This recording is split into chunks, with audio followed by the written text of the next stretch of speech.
बेचा गया है न खरीदा गया है। इसको सिर्फ जीता गया है या फिर लूटा गया है। जिसके पास रहेगा वो पूरी दुनिया पे राज करेगा और उसके साथ साथ मिलेंगे उसको इस हीरे से जुड़े हुए कुछ श्राप। कीमत इतनी आई जितने में 4 ताजमहल बनवाए जा सकते थे। उसको 700 हाथी, 4000 ऊंट और 17,000 घोड़ों की जरूरत पड़ी, जिस माउंटेन ऑफ डार्कनेस भी कह डाला। हेलो दोस्तों, कैसी कोई कहानी सदियों पुरानी होके भी ताजा बनी रहती है? क्यों कुछ नाम हम सबकी कलेक्टिव मेमोरी का एक हिस्सा बन जाते हैं? जब क्यों, कैसे, कहां, कब ये शब्द किसी भाषा में जुड़ जाते हैं तो ये सवाल बन जाते हैं। और आज का सवाल है उस बेशकीमती हीरे कोहिनूर के बारे में।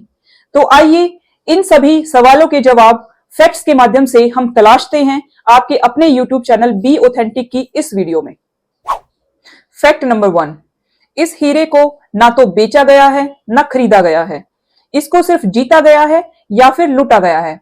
इसलिए इस हीरे की कीमत का सही अनुमान लगाना मुश्किल है। फैक्ट नंबर 2, कोहिनूर हीरे की एक स्पेशलिटी है कि इसमें 100% कार्बन है और 0% नाइट्रोजन, जिसकी वजह से इसमें रिफ्लेक्शन और रिफ्रैक्शन दोनों ही बड़े जबरदस्त तरीके से होता है। इसको हाउस ऑफ लाइट भी कहा जाता है। फैक्ट नंबर 3, कोहिनूर हीरे का सफर शुरू हुआ काकतीय वंश से और उसके बाद वह खिलजी, मुगल, पर्शियन, अफगान और सिख राजाओं से होते हुए पहुंचा ब्रिटिश गवर्नमेंट तक।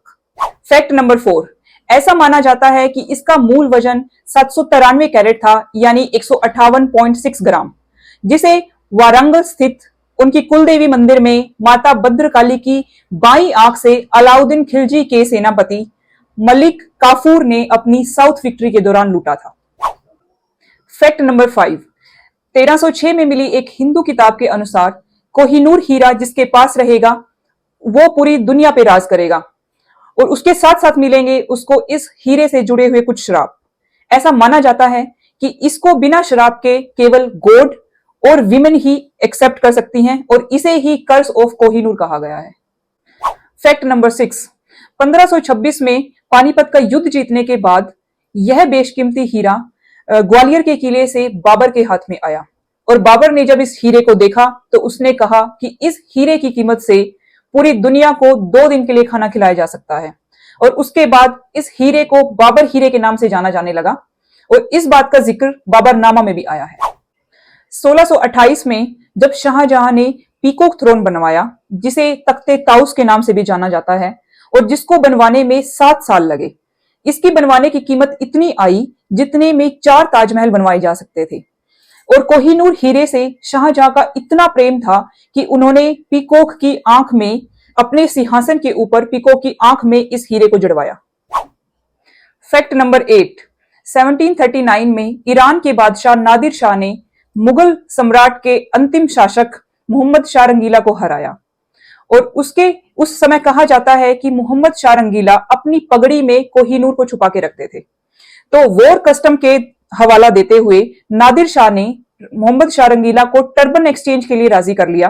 टर्बन एक्सचेंज एक वॉर कस्टम था जिसमें 2 राजा अपनी पगड़ी को एक्सचेंज करते थे। तो जब नादिर शाह और मोहम्मद शाह रंगीला ने टर्बन एक्सचेंज किया तो मोहम्मद शाह रंगीला की पगड़ी में से कोहिनूर नीचे गिर पड़ा और जिसको देखकर नादिर शाह के मुंह से एकदम से निकला, ओह कोहिनूर। कोहिनूर, को का मतलब है माउंटेन और नूर का मतलब है लाइट्स। इसका मतलब है mountain of lights.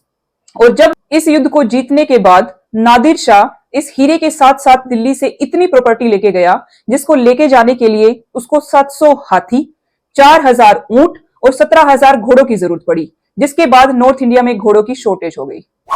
Fact number 9, जब नादिर शाह ने अपनी पत्नी से कोहिनूर की वैल्यू को पूछा तो उसकी पत्नी ने बताया कि जब एक पावरफुल आदमी 4 पत्थर चारों डायरेक्शन में फेंके, नॉर्थ, साउथ, ईस्ट, वेस्ट, और उसके बाद 5वां पत्थर आसमान की तरफ उछाले, तो जितना वॉल्यूम उन 5 पत्थर फेंकने के बाद क्रिएट होगा, अगर उसको सोने से भरा जाए तो उस वैल्यू से भी ज्यादा वैल्यू होगी उस कोहिनूर हीरे की।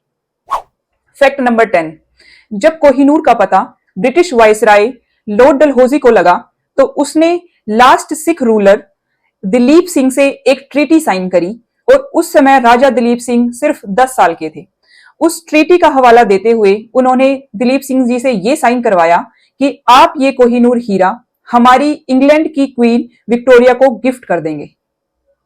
फैक्ट नंबर 11, यह हीरा इंग्लैंड की क्वीन विक्टोरिया को मिला और उन्होंने एक बार इंग्लैंड में इसके लिए एग्जीबिशन कराया। उनकी सोच यह थी कि जो भी इस हीरे को देखेगा वो इसकी सिर्फ तारीफ करता रहेगा। पर जैसे ही लोगों ने इसको देखा तो उनको ये कुछ खास पसंद नहीं आया और इतना एक मैगजीन ने तो इसको माउंटेन ऑफ डार्कनेस भी कह डाला। और इस हीरे को और अट्रैक्टिव बनाने के लिए किंग अल्बर्ट ने इसको रीडिजाइन करवाया। तो अब इसका वजन 185 कैरेट से सिर्फ 105 कैरेट रह गया। फैक्ट नंबर 12, अब कोहिनूर हीरे की शेप मुर्गी के एक छोटे अंडे जितनी है और इसकी डायमेंशंस 3.2 इंटू 3.6 इंटू 1.3 सेंटीमीटर है और अब इसका वजन सिर्फ 21.2 ग्राम है। फैक्ट नंबर 13, अब कोहिनूर हीरे को टावर ऑफ लंदन में रखा गया है और इससे जुड़ी मनहूसियत की कहानियां इतनी पावरफुल थी कि जैसे मैंने आपको वीडियो में पहले बताया कि इसके अभिशाप से सिर्फ गॉड और लेडीज ही फ्री थी। तो इंग्लैंड की रॉयल फैमिली में भी सिर्फ लेडीज ने ही इस कोहिनूर हीरे को ओन किया। फैक्ट नंबर 14, कोहिनूर अब ब्रिटिश रॉयल फैमिली की एक प्रॉपर्टी है और इसको वापस लाने के लिए टाइम टाइम पे बहुत सारे देशों ने कोशिश करी। 1947 में इंडियन गवर्नमेंट ने इसको वापस लाने के लिए कोशिश करी, 1976 में पाकिस्तान ने और अफगानिस्तान और आज के ईरान ने भी इस पे अपना हक जताया। 2015 में भारत के सुप्रीम कोर्ट में इसको वापस लाने के लिए एक लीगल प्रोसेस भी शुरू हुई और जिसका रिजल्ट अब तक नहीं निकला है। तो ये है कोहिनूर हीरे से जुड़े हुए कुछ किस्से। तो कैसी लगी आपको वीडियो, आप हमें कमेंट सेक्शन में बताइए। आपके कमेंट्स हमारे लिए बहुत वैल्यूएबल हैं और मैं आपके हर एक कमेंट को पढ़ती हूं। तो प्लीज अपना रिएक्शन कमेंट बॉक्स में दीजिए और हमसे जुड़े रहने के लिए हमारे चैनल बी ऑथेंटिक को सब्सक्राइब कीजिए। Thank you. जय हिंद, जय भारत। दोस्तों, अगर आपको मेरा ये वीडियो पसंद आया है तो लाइक ज़रूर करो और शेयर ज़रूर करो। और भाई साहब, आपने चैनल अब तक सब्सक्राइब नहीं किया यार, क्यों नहीं किया भाई? यार नोटिफिकेशन कैसे मिलेगा? चैनल सब्सक्राइब कर लो, वो जो घंटी है उसको दबा दो, तभी तो जब मैं नया वीडियो डालूंगा आपको पता चलेगा, नोटिफिकेशन मिलेगा। समझा करो भाई।